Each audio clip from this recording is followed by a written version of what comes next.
repercutiu intensamente nos Estados Unidos a declaração do presidente Richard Nixon de retirar do teatro de guerra no Vietnã 25 mil combatentes norte-americanos.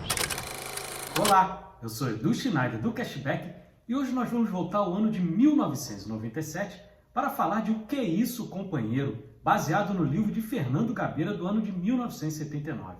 O filme é dirigido pelo Bruno Barreto e já esteve em vídeo aqui quando eu falei de Dona Flor e seus dois maridos, filme que eu tenho um carinho enorme, vocês sabem.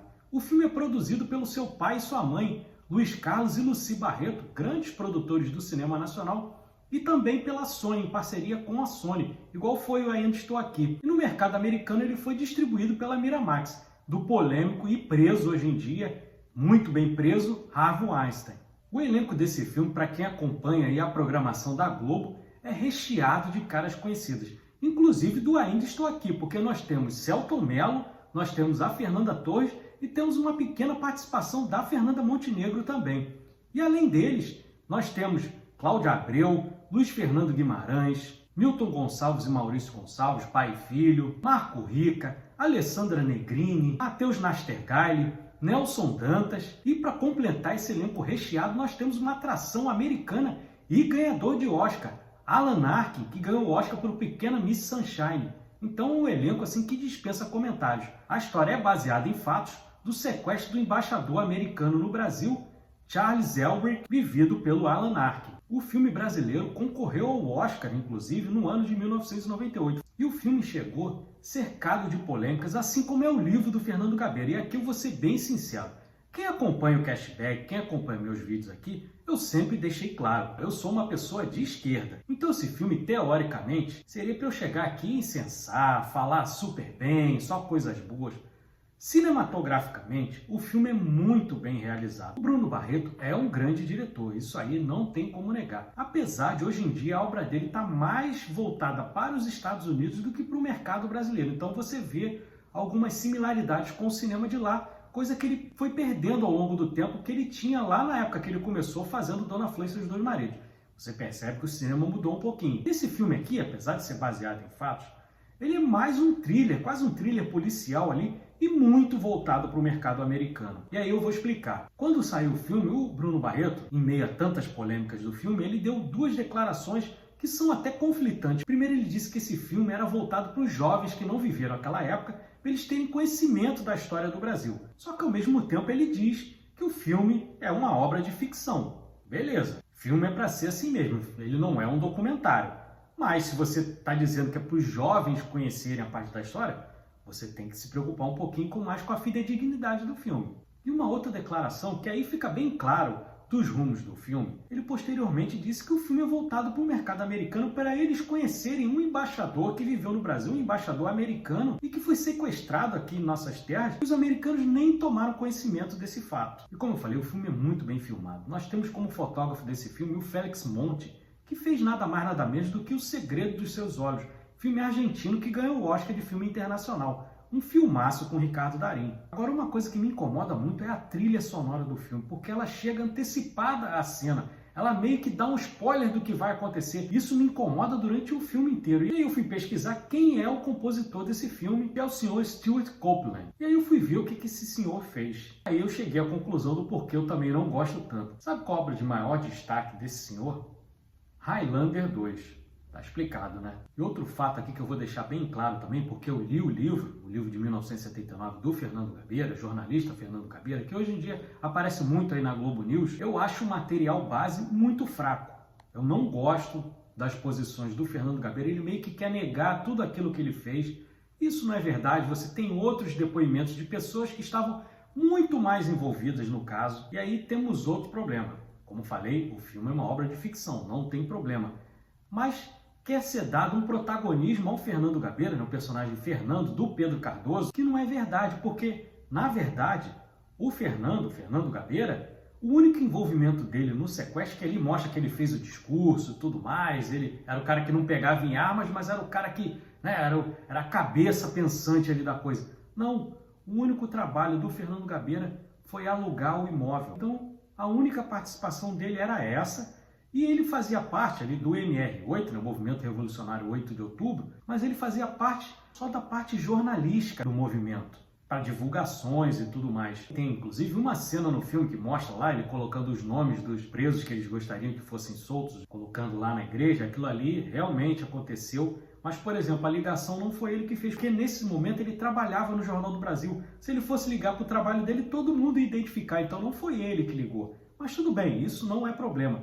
Mas esse protagonismo sim é um problema. E aí você criando um protagonismo falso, nesse caso, você tem que criar outros subterfúgios no roteiro para poder a história ficar interessante. Aí você cria um antagonista, que é o personagem Jonas, vivido pelo Matheus Nastergalli, vivido muito bem. Matheus Nastergalli é um grande ator, mas aí você cria um antagonismo também falso. Pessoas que conheceram o Jonas, o verdadeiro Jonas, disseram que ele não era daquele jeito, era um sujeito duro, porque ele era o comando ali da situação. Mas, por exemplo, tem uma cena que ele faz, não tem outra palavra, de sacanagem, para colocar o Fernando Gabeira na situação de ter que matar o embaixador caso o que o movimento pediu não fosse atendido. Isso não foi verdade. Inclusive, tem depoimentos do próprio embaixador dizendo que ele foi muito bem tratado ali, não teve nenhuma ameaça naquele interrogatório que ele sofreu ali, e você mostra o Jonas dizendo que vai matá-lo, não teve nenhum estresse, porque acabou que o governo militar aceitou as condições lá nas 48 horas, eles aceitaram e tudo correu da forma mais tranquila, não teve aquele problema. Mas há necessidade, para o filme ficar mais interessante, de você criar um antagonismo ali. E aí o jovem que assiste, o filme é ficcional, mais uma vez eu repito, mas o jovem que assiste meio que toma aquilo como verdade, até pelo depoimento do Bruno Barreto, falando que seria para os jovens conhecerem a história do Brasil. E aí as coisas não se encaixam, porque as informações são muito contraditórias.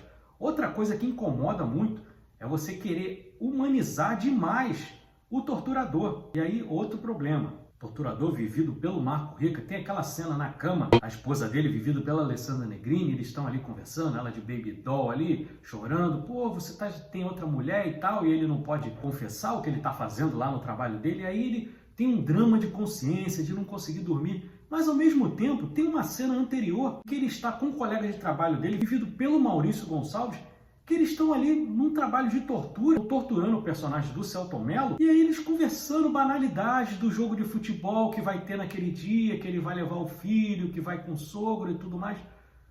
Não condiz com esse drama de consciência do personagem. As coisas realmente não se encaixam, concordam comigo? Fica meio esquisito essa coisa.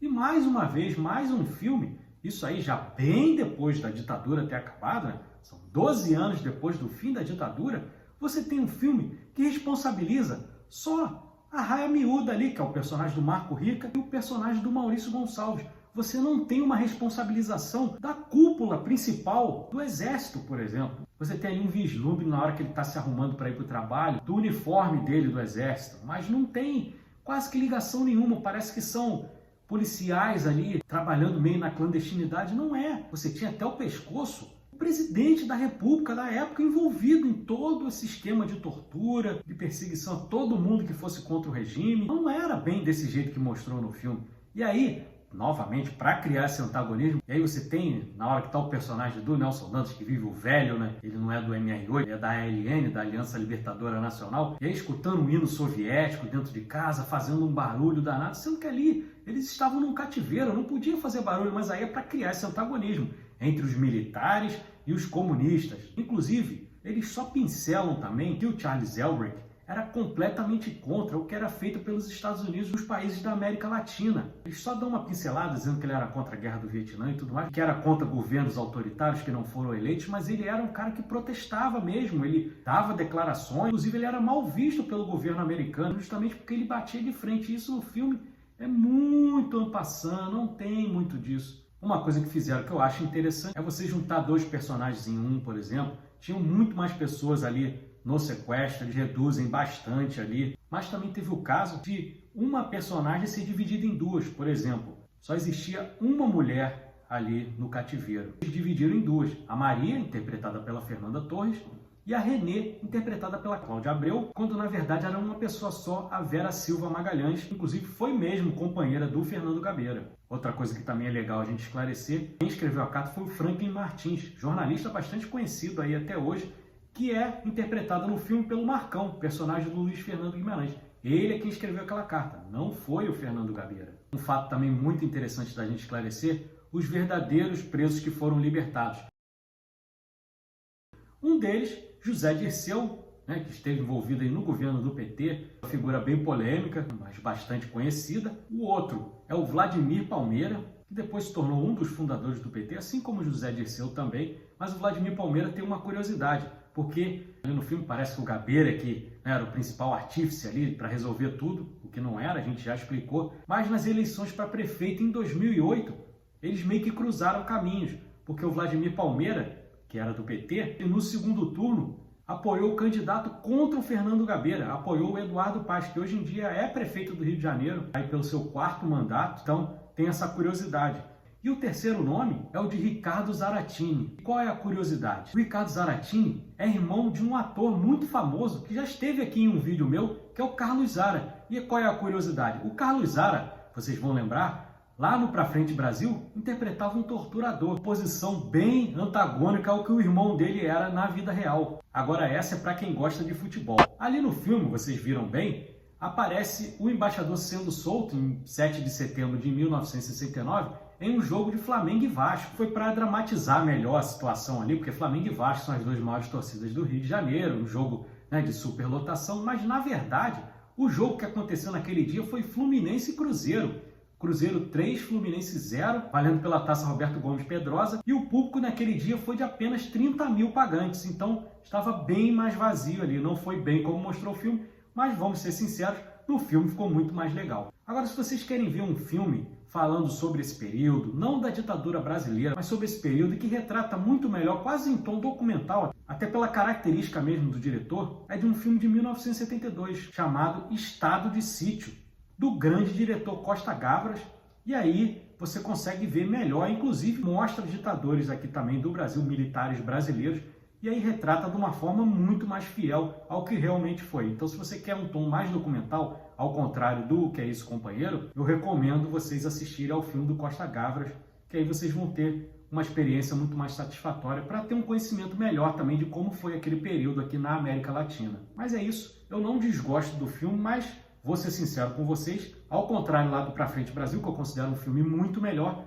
aqui eu gosto, mas com restrições. Não por ele ter esse tom ficcional, mas por ele mexer muito no que foi a realidade, o que acaba gerando, para as gerações que não viveram aquela época, gera uma falsa informação, e que não foi assim. Ratificando, eu também não gosto do material original, aí acaba tudo saindo meio frouxo assim, o que pelo menos para mim deixa a experiência menos satisfatória do que poderia ser. Mas é um filme muito importante aí do nosso cinema nacional, isso não há como negar. Mas é isso, se você gostou do nosso vídeo, deixa o like, inscreva-se no canal. Cashback tem conteúdo de cinema de domingo a domingo, vocês estão vendo, eu tô aqui hoje fazendo um vídeo no feriado, porque a gente não para nunca. De segunda a sexta tem meus vídeos, quarta-feira, 8h30 da noite, tem o nosso podcast, aquele formato mais longo, sempre às 8h30 da noite, ali por volta de 8h30. Tem os meus shorts diários, conteúdo de cinema, de lançamentos, de filmes mais antigos. Você acompanhando a gente aqui vai ter bastante coisa legal. Beleza? Muito obrigado a você que ficou até aqui. Grande abraço, bom final de feriado. Até a próxima. Valeu!